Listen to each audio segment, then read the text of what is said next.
Cette semaine, je me suis retrouvée face à mes propres limites et surtout face à ma propension à tout faire à la dernière minute.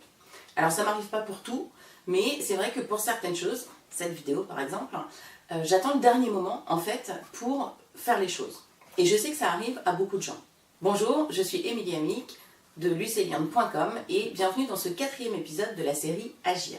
Dans cet épisode, on va parler de la procrastination, donc qui est la tendance à reporter les choses au lendemain ou jusqu'à la fin des temps.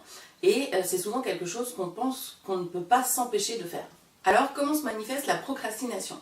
Eh bien, quand on dit des phrases comme j'ai pas le temps, ou je le ferai demain, ou je le ferai plus tard, ce sont des bons indicateurs qu'on est en train de procrastiner. Ce qui est intéressant, c'est que historiquement, on associait la procrastination à une faiblesse de volonté. Donc en gros, ça voulait dire qu'on reportait les choses parce qu'on n'était pas assez motivé.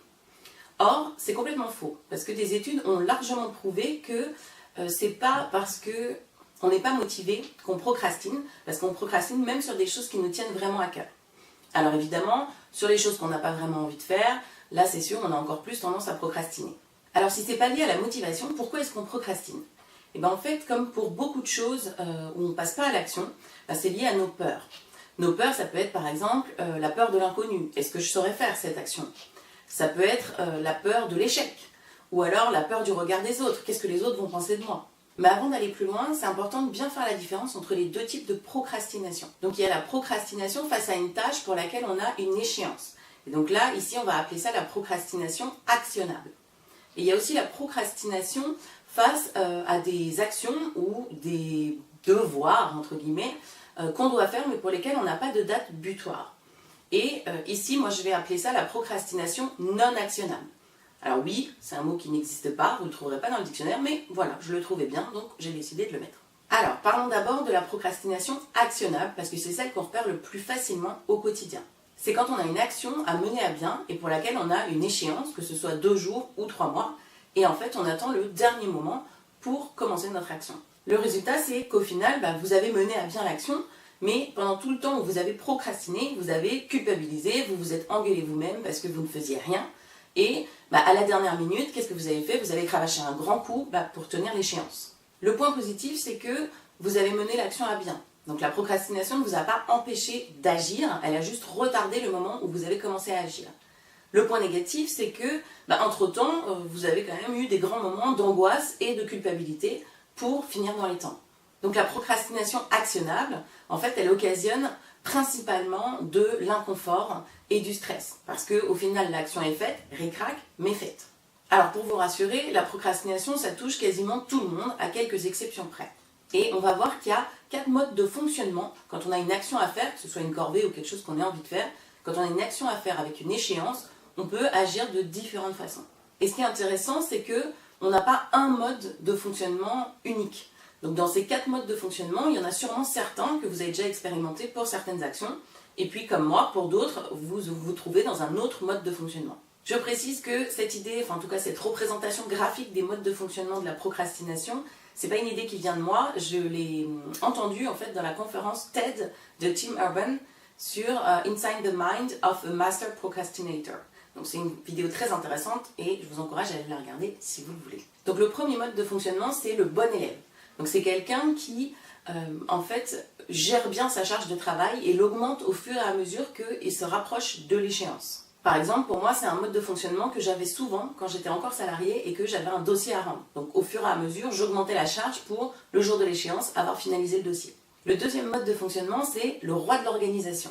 Donc ça, c'est une personne qui est tellement organisée qu'en fait, elle arrive à lisser de manière homogène sa charge de travail du moment où l'action est décidée au moment où on arrive à l'échéance. Ou, encore plus fort, qui est capable de s'atteler à la tâche et de la finaliser largement avant d'arriver à la date butoir.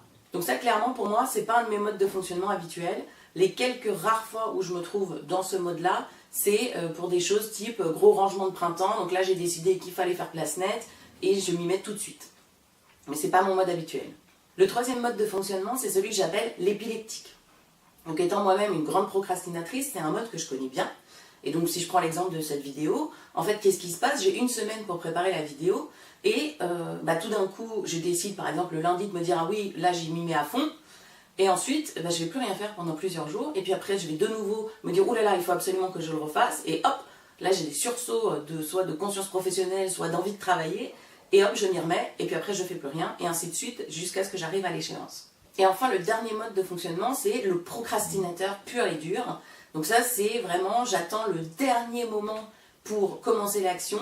Et je finis in extremis à 3 minutes du moment où c'est la fin de l'échéance. Donc pour ma part, comme je suis d'un naturel un peu stressé et angoissé, j'avoue que je suis plus dans un mode épileptique que dans un mode procrastinateur parce que le fait de tout faire comme ça, vraiment ric-rac à la dernière minute, j'avoue qu'au niveau nerf, je pense pas que je tiendrai le coup. Alors, parlons maintenant de la procrastination non actionnable. Donc ça, elle est plus difficilement identifiable et elle est plus insidieuse dans le sens où elle touche vraiment des actions qui sont importantes pour nous, vraiment des choses qui nous touchent ou alors des devoirs que l'on peut s'imposer, qu'on ait envie de les faire ou pas. La principale différence avec la procrastination actionnable, c'est que ici, il n'y a pas d'échéance connue, il n'y a pas de date limite pour faire l'action et ça engendre un effet, on va dire, un peu d'étalement dans le temps qui fait que finalement on se retrouve quasiment à jamais faire les choses. Donc en fait la procrastination non actionnable, elle nous empêche d'agir, même quand on est motivé, même quand ça nous tient à cœur. Alors que la procrastination actionnable, elle nous empêche pas d'agir, on finit quand même par faire les choses. Alors concrètement, qu'est-ce qu'on peut faire pour lutter contre notre tendance naturelle à procrastiner? Pour ce qui est de la procrastination actionnable, si jusqu'à présent vous avez réussi à bien fonctionner comme ça, que vous avez quand même mené à bien vos actions et que vous avez obtenu les résultats que vous souhaitiez, je ne suis pas sûre qu'il y ait vraiment des actions correctrices à mettre en place. Finalement, pourquoi changer? En fait, il s'agit plutôt de diminuer l'inconfort et le stress qui est généré pendant toute la période où vous n'avez pas commencé l'action et vous vous dites « Ah mais je devrais être en train de le faire », etc. Parce que ce qui est intéressant en fait dans le fait d'être un procrastinateur, d'attendre la dernière minute pour faire les choses, c'est que finalement vous vous connaissez quand même très bien parce que vous êtes capable d'estimer quel est le dernier moment possible pour commencer pour quand même réussir à finir l'action dans les temps.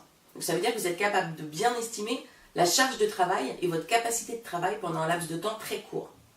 Donc en fait, plutôt que de culpabiliser en amont ou pendant la période où vous ne faites rien et de vous dire il faut absolument que je le fasse, je devrais être en train de travailler sur le dossier X, etc., essayez plutôt de vous dire que c'est un choix, que vous assumez, que c'est fait de manière volontaire et que vous savez qu'à l'instant T où il sera presque trop tard, vous serez capable d'abattre tout le travail dans les temps. Si jamais vous n'arrivez pas à vous raisonner, on va dire de cette manière-là, et donc à vivre un peu sereinement la période de procrastination, vous pouvez essayer de changer de mode de fonctionnement.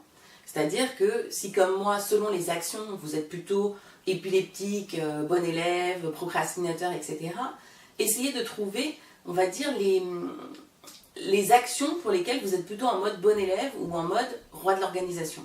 Et identifier ce qui fait que vous êtes dans ce mode-là pour ces actions-là. Alors peut-être que c'est lié au type d'action que vous faites, peut-être que c'est lié à la raison, peut-être que c'est lié au fait de le faire pour quelqu'un d'autre, etc. Et ensuite essayer de transposer ces critères sur les actions où d'habitude vous êtes plutôt dans un mode épileptique ou procrastinateur.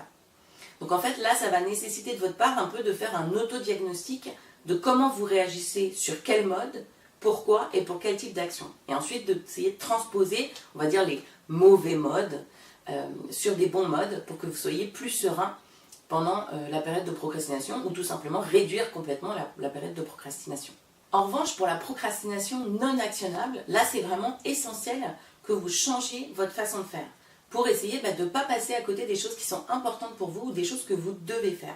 Donc plutôt que de faire le grand écart aujourd'hui en vous disant ok, je me fixe des objectifs et pour toutes les actions où il n'y a pas d'échéance, je commence maintenant et je m'y mets tout de suite, ce qui me paraît assez peu réaliste, moi je vous propose plutôt de faire un premier pas dans la bonne direction et pour ça d'essayer de transformer ce qui correspond à des actions de procrastination non actionnable en procrastination actionnable.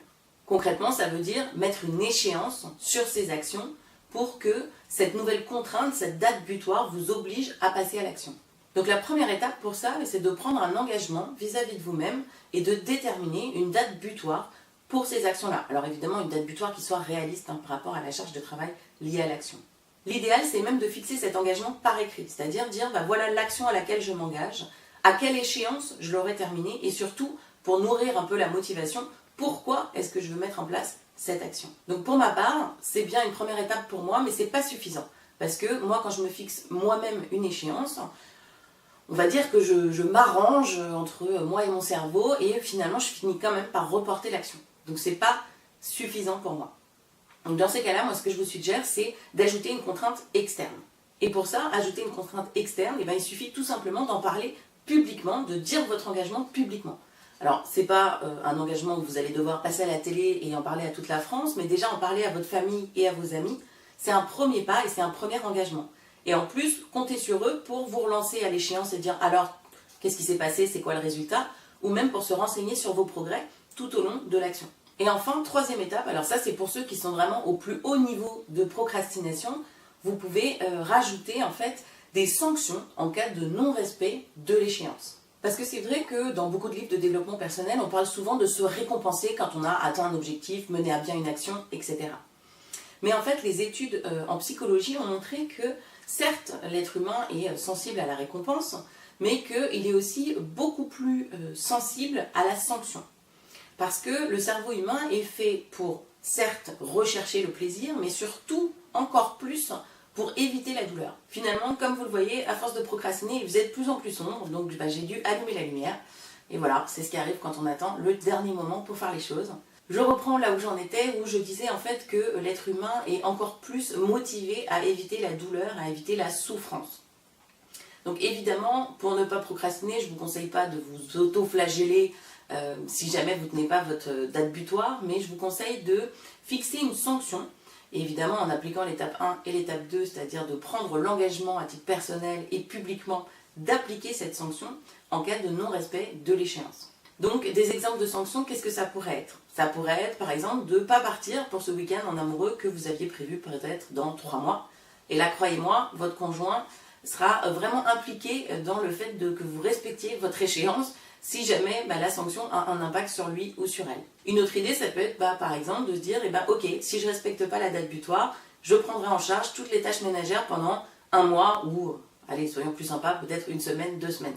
Et vous pouvez même rendre ça ludique et faire un pacte avec vos enfants en disant, si je ne respecte pas l'échéance pour cette action que je devais mener à bien pour dans 2 mois, 3 mois, etc., proposez à vos enfants de bénéficier d'une journée yes.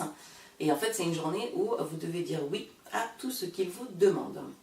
Et croyez-moi, c'est une vraie motivation, je pense, de ne pas être à la merci de ses enfants et de devoir leur répondre oui à tout pendant un jour. Je vous laisse en tout cas faire preuve de créativité sur des sanctions possibles. Et surtout, n'hésitez pas à solliciter vos proches, je suis sûre qu'ils seront eux aussi très novateurs dans les propositions qu'ils pourront vous faire. Pour limiter la procrastination et pour vous aider à atteindre vos objectifs, comme d'habitude, vous pouvez télécharger la fiche outil Fixer ses objectifs, dont le lien se trouve dans la description en dessous de l'épisode. Si vous avez aimé cette vidéo, n'hésitez pas à liker, à partager et surtout à vous abonner à la chaîne en n'oubliant pas ensuite, une fois abonné, de cliquer sur la cloche pour être sûr d'être bien prévenu de tous les prochains épisodes. À vous de jouer, essayez les différentes techniques qui ont été proposées durant l'épisode et surtout rappelez-vous, procrastiner, c'est pas si grave et si c'est votre mode de fonctionnement habituel et que le résultat est atteint, eh bien c'est ok.